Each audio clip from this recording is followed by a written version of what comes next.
So hello guys, welcome to my YouTube channel VD placement. VD placement में आप सभी का स्वागत है।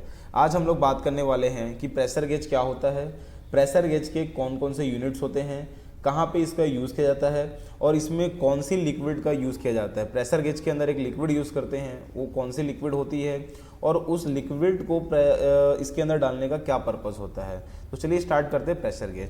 तो सबसे पहले देखते हैं कि यूजेस ऑफ प्रेशर गेज, कि प्रेशर गेज का यूज़ कहाँ कहाँ पे किया जाता है। मैंने कुछ मेजर सेक्टर्स लिए हुए हैं जहाँ पे प्रेशर गेज का यूज़ किया जाता है। पहला आपका इंडस्ट्रियल सेक्टर, दूसरा है medical, boiler, automotive, water sector and compressed air system. सबसे पहले देखते हैं इंडस्ट्रियल प्रोसेस। इंडस्ट्रियल सेक्टर में आपने देखा होगा कि बड़ी बड़ी जो इंडस्ट्रीज होती हैं, पावर प्लांट्स होते हैं, उसके अंदर एसएमएस होता है, किलन्स होते हैं। तो वहाँ पे क्या होता है ना कि एयर फ्लो में जो होता है प्रेशर का यूज़ किया जाता है कि भैया कितना एयर प्रेशर है वहाँ पे, ठीक है। तो वहाँ पे आपका इंडस्ट्रियल सेक्टर में यूज़ होता है। वाटर की पाइपलाइंस होती है, वहाँ पे यूज़ करते हैं। तो ये सभी सेक्टर्स में क्या होता है कि वहाँ पे प्रेशर गेज यूज़ किया जाता है कि कितना प्रेशर जो है उसके अंदर है, कि पाइपलाइन जो है उसके अंदर जो फ्लो प्रेशर है वो कितना है, ठीक है। तो ये होता है इंडस्ट्रियल सेक्टर में। मेडिकल इक्विपमेंट में ब्लड प्रेशर जो मेजरमेंट जनरली यूज़ करते हो, है ना। आजकल तो इलेक्ट्रिकल आ गया, बाकी उसमें जो नॉर्मल आता है वहाँ पे आपने जो देखा होगा जो सिलेंडर्स होते हैं, ऑक्सीजन सिलेंडर्स होते हैं, वहाँ पे भी प्रेशर गेज का यूज़ किया जाता है। बॉयलर सिस्टम, बॉयलर जो होता है जनरली आपने देखा होगा, यदि आपने पावर प्लांट या फिर कभी विजिट किया होगा तो देखा होगा कि पावर प्लांट में बॉयलर में जो होता है प्रेशर कितना है। बिकॉज बॉयलर का काम क्या है, बॉयलर का जो मेन काम होता है वो होता है आपका स्टीम जनरेट करना, राइट। तो स्टीम जनरेट करता है तो कितना प्रेशर है वो आपका मेजरमेंट कौन करता है, प्रेशर गेज करता है, ठीक है। फिर आता है ऑटोमेटिव इंडस्ट्री। ऑटोमेटिव इंडस्ट्री में क्या होता है, आपके जो टायर प्रेशर होते हैं, जैसे आपने जनरली देखा होगा कि आप जब भी हवा भराते होगे, है ना, अगर आपने पेट्रोल पंप या फिर पंचर दुकान में या फिर कहीं भी रोड में कहीं भी ये देखा होगा कि जो वहाँ पे हवा भरता है, वहाँ पे देखा होगा कि वो क्या करते हैं, जनरली प्रेशर मेजरमेंट करते हैं। तो वो आपने देखा होगा कि वो पीएसआई में भी हो सकता है और आपका क्या हो सकता है पीएसआई या फिर केजी में भी हो सकता है। जनरली वहाँ पे पीएसआई में यूनिट्स जो रहता है, ठीक है।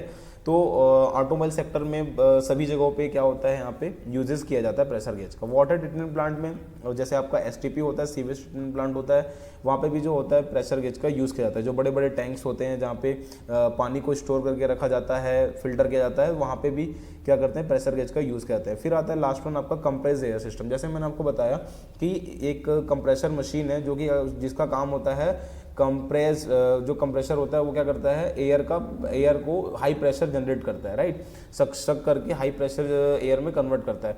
तो वहाँ पे भी क्या होता है, प्रेशर गेज का यूज़ किया जाता है कि भैया कितना प्रेशर वो जनरेट कर पा रहा है, ठीक है। तो ये हो गया आपका uses of pressure. Next one आता है आपका प्रेशर गेज यूनिट्स। अब देखो कि क्या होता है कि हर एक प्रेशर गेज में आपने अगर जो भी मैन्युफैक्चरिंग कंपनी होती है ना, वो अपने हिसाब से यूनिट्स जो होते हैं ना उन्होंने मेंशन करते हैं कि भैया ये प्रेशर गेज है तो ये यूनिट्स होंगे। जैसे मैं फॉर एग्जांपल लेके चलता हूँ, कई सारे प्रेशर गेज होते हैं। जैसे आपको एक डायग्राम, जैसे इस डायग्राम में दिख रहा होगा आपको केजी पर सेंटीमीटर स्क्वायर में जो है आपको प्रेशर दिख रहा होगा, ठीक है। वैसे ही यहाँ पे पीएसआई में भी आपको जनरली प्रेशर गेज में देखने मिल सकता है। जैसे मैंने यहाँ पे लिखा हुआ है पाउंड पर स्क्वायर इंच, ठीक है। 1 पाउंड इज इक्वल टू होता है 1 square inch. 1 bar is equal to होता है 14.5 पीएसआई, ठीक है।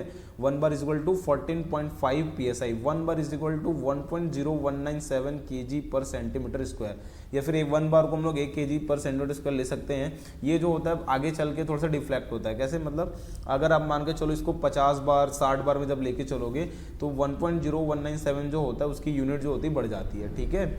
Okay, 1 bar is equal to, जैसे यहाँ पे 1.0197 है, वैसे ही आपको 2 बार करोगे तो क्या होगा 1.0197 मल्टीप्लाई 2, राइट। तो वहाँ पे जो होता है थोड़ा सा वैल्यू चेंज हो जाता है, ठीक है। तो ये जो होता है ज़्यादा डिफ्लेक्शन कब होगा, जब वैल्यू बड़ी होगी तो, राइट। फिर आपका आता है kilo pascal. 1 kilo pascal is equal to होता है 1000 pascal. 1 pascal is equal to होता है 1 न्यूटन ऑफ फोर्स, ठीक है।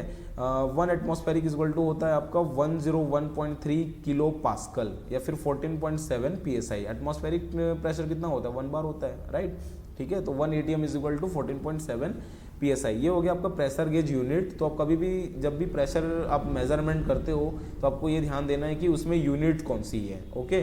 तो हमेशा आपको याद रखना कि हर एक प्रेशर गेज की यूनिट अलग हो सकती है। जरूरी नहीं कि वो हमेशा केजी पर सेंटीमीटर स्क्वायर में होगा या तो हर बार पीएसआई में होगा।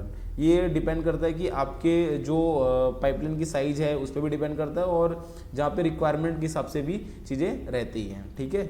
फिर आपका आता है the basic parts of standard pressure gauge, कि कौन कौन से बेसिक पार्ट्स होते हैं प्रेशर गेज में। तो सबसे पहले देखते हैं आपका screw, case, burden tube, socket, pointer, arm, dial, gasket, lens, ring, ठीक है।